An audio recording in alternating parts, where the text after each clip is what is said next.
नमस्कार. आज आपण मागच्या हुगांचं प्रिन्सेस कट ब्लाउजचं कटिंग बघणार आहोत. बोटनेक मध्ये शिकणार आहोत. बऱ्याच वेळेस काय होतं, आपण प्रिन्सेस कट ब्लाउजचं कटिंग करतो पण फिटिंग मध्ये कपडा कमी शिल्लक राहतो, खालून ब्लाउज तरंगतो का शोल्डर मध्ये खेचल्यासारखा होतो. तर तसं होऊ नये त्यामुळे कटिंग मध्ये कशा पद्धतीने बदल करायचा आणि कसं कटिंग करायचं हे अगदी सोप्या पद्धतीने समजून सांगणार आहे. पॅटर्न बनवताना घडीच्या बाजूला बनवा, म्हणजे बंद बाजूला बनवायचं आहे. कारण आपला पुढच्या भागाचं कटिंग आपल्याला बंद बाजूला करायचं आहे.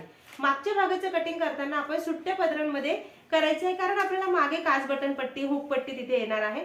त्यामुळे पुढच्या भागाचं कटिंग बंद बाजू आणि मागच्या भागाचं कटिंग आपल्याला सुट्ट्या पदरांमध्ये करायचं आहे. आता सुरुवातीला पॅटर्न बनवताना खालच्या बाजूने आधी 1.5 इंच अंतर आधी आपल्याला सोडून द्यायचं आहे आणि मग बाकीचं पॅटर्न बनवायचं आहे. आता हे सोडलेलं अंतर हे फक्त पुढच्या भागासाठी असणार आहे. काय होतं, बऱ्याच वेळेस ब्लाऊज खालच्या बाजूने तर छातीचा जर आकार गोलवा मोठा असेल तर खालच्या बाजूने ब्लाऊज तरंगतो. त्यामुळे आपल्याला हे अंतर सोडायचं. कप साईज जर नॉर्मल मीडियम असेल तर हे अंतर तुम्हाला 1 इंच सोडायचं आहे. कप साईज जर जास्त हेवी आहे तर तुम्हाला हे अंतर 1.5 ते 2 इंचापर्यंत सोडायचं आहे. मग त्यावरती आपल्याला ब्लाऊजची उंची अधिक 1 इंच शिलाई मार्जिन, ब्लाऊजची उंची 14 इंच आहे, 1 इंच शिलाई मार्जिन ऍड केलं 15 इंच. आता आज आपण हे 36 छातीच्या मापाचं बोटनेक मध्ये कटिंग करतोय, त्यामुळे सगळी माप आपल्याला बोटनेक चार्ट नुसार घ्यायची. शोल्डर आपण घेतलं 6.5 इंच. जेवढं शोल्डर तेवढंच आपल्याला मुंड्याचं पण माप घ्यायचं आहे. जेवढा गळा छोटा तेवढं शोल्डरचं माप मोठं असतं. आपली जेवढ्या गळ्याची उंची कमी तेवढं आपलं शोल्डरचं माप जास्त असतं आणि जेवढी गळ्याची उंची जास्त तेवढं शोल्डर आपल्याला कमी करायचं आहे, हे लक्षात घ्या. मुंडा पण आपण तेवढाच घेतला 6.5 इंच. शोल्डर मुंड्याचं माप जर वाढवलं नाही तर ब्लाऊज आपला शोल्डर मध्ये खेचल्यासारखा होतो. त्यामुळे हे माप तुम्हाला वाढवणं गरजेचं आहे. त्यानंतर इथे आपल्याला घ्यायचं छातीचा चौथा भाग. 36चा आहे, 36चा चौथा भागाला 9 इंच आणि त्यात आपण 2 इंच शिलाई मार्जिन ऍड केलं. हे अंतर पट्टीने जोडून घेते आणि सरळ खाली जोडून घ्यायचं. ह्या पॅटर्न मध्ये आपल्याला कमर घेराचं अंतर घ्यायचं नाहीये. काय होतं, जर आपण अंतर टाकलं तर आपल्याला फिटिंगला कपडा कमी शिल्लक राहतो.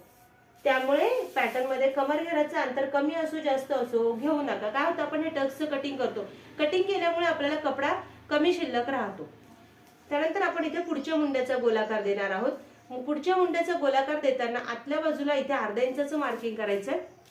हे अंतर जोडून घ्यायचं आहे शोल्डर पर्यंत. मग ह्या पॉइंट पासून इकडे 1 इंचाचं मार्किंग करायचं आणि फक्त इथे कोपऱ्यातच आपल्याला हा आकार द्यायचा आहे.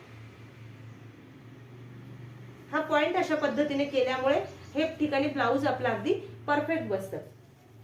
त्यानंतर आपण गळा खुली घेणार आहोत 4.5 इंच. पुढच्या गळ्याची उंची आहे 3.5 इंच, अर्धा इंच शिलाई मार्जिन ऍड केलं 4 इंच. हे ब्लाऊज अंगामध्ये खूप परफेक्ट आणि छान बसतं. आणि इथे गळ्याला आकार दिला. गळ्यांचे आकार तुम्ही तुमच्या पद्धतीने करू शकता. त्यानंतर आपल्याला ह्या पॉइंट पासून छातीचा 10वा भाग हे माप टाकायचं आहे. आता 36 छातीचा आहे त्यामुळे छातीचा 10वा भागाला 4.5 इंच, हे 4.5 इंचाचं मार्किंग केलं. आणि हा उभा टक्स जो आपल्याला घ्यायचा आहे हा 4.5 इंचाचा घेणार आहोत. ब्लाऊजच्या उंचीनुसार आपल्याला ह्या टक्सची उंची बदलायची असते, हे लक्षात घ्या.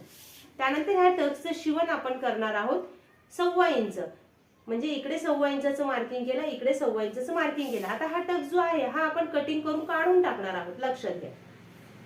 म्हणजे जो आपला प्रिन्सेस कटचा आकार आहे तो अगदी परफेक्ट आणि छान बसतो. आणि मुंड्यातून आपल्याला हा आकार द्यायचा आहे. आकार देताना हा अशा पद्धतीने गोल आकार द्यायचा आहे. हा झाला आकार. त्यानंतर हा जो टक्स आपण वाढवलेला आहे खालच्या बाजूला, हा इकडे काच बटन पट्टीच्या बाजूला आणि इकडे फिटिंगच्या बाजूकडे जोडून घ्यायचा. कारण आपल्याला फक्त छातीच्या भागात आपल्याला हा कपडा वाढवायचा आहे, कारण इथेच ब्लाऊज तरंगतो.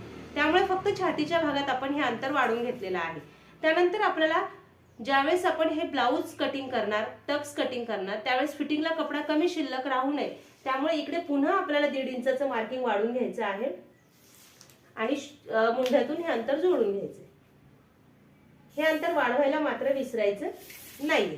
हे अशा पद्धतीने झालं. आता याचं कटिंग करून बघूया आणि कपड्यावर वाढवायचं कुठे हेही लक्षात घ्या. हे पॅटर्न मात्र कपड्यावर वाढवायला विसरायचं नाही. जर तुमचं कपड्यावर वाढवायचं राहिलं तर तुमचं ब्लाऊज फिटिंगला कमी पडेल, शिवण्याला कमी पडेल. त्यामुळे कपड्यावर वाढवणं गरजेचं आहे. नवीन बघणाऱ्यांनी जर अजून चॅनलला सबस्क्राइब केलेलं नसेल तर चॅनलला सबस्क्राइब करून नवनवीन व्हिडिओच्या अपडेटसाठी बेल आयकॉन ऑलला क्लिक करा आणि व्हिडिओला लाईक करून जास्तीत जास्त शेअर करा. नवीन शिकणाऱ्या ताईंना हे तुकडे झाल्यानंतर कुठला भाग कुठे जोडायचा हे जर लक्षात येत नसेल तर ही खालची बाजू, ही टक्स कटची बाजू, ही मुंढ्यातली बाजू, ही फिटिंगची बाजू असं काहीतरी तुम्ही मार्किंग करा, म्हणजे तुमचं ब्लाऊज शिवताना काही बिघाड होणार नाहीये.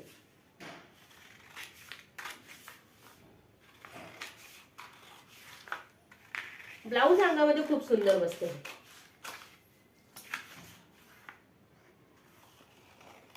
आता नवीन सगळ्या साड्यांमध्ये ब्लाऊज पीस येतात, मग ते डिझायनर कटिंग पण असतं, त्याच्यामध्ये हे ब्लाऊजचं कटिंग पण अगदी करायला आपल्याला सोपं जातं. हे बघा आता ब्लाऊजचं कटिंग कसं झालेलं आहे ते आपण बघूया.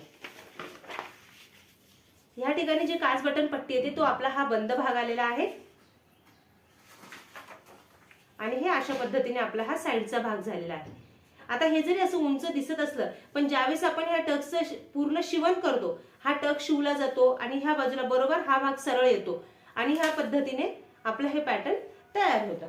आता ज्यावेळेस मात्र हे पॅटर्न कपड्यावर कटिंग करायचं, कपड्यावर कटिंग करताना ही बाजू आणि ही बाजू आणि इकडची पण पूर्ण घडीमध्येच हा पूर्ण भाग जो आहे शिलाईसाठी आपल्याला जेवढा कपडा लागणार आहे पाव ते अर्धा इंच तेवढं सगळं आपल्याला वाढून घ्यायचं आहे. जर वाढवायचं राहून गेलं तर आपल्याला फिटिंग करताना ब्लाऊज कमी पडेल आणि या ठिकाणी ब्लाऊज खेचल्यासारखा होईल. तसं होऊ नये त्यामुळे पूर्ण आपल्याला हे भाग शिवण्यासाठी वाढून घ्यायचा आहे. खालच्या बाजूला रेग्युलर आपण कमरपट्टी जशी लावतो तशी पूर्ण इकडे कमरपट्टी सारखी इथे 2 इंचाची पट्टी लावायची आहे. याला तुमच्या आवडीची कोणत्याही प्रकारची बाही लावू शकतात. सगळ्या प्रकारच्या बाह्यांचे व्हिडिओ आपल्या युट्यूबला अपलोड आहेत. त्यानुसार ब्लाऊजला बाही लावा आणि तुमच्या मापाचं सुंदर असं ब्लाऊज शिवा. धन्यवाद.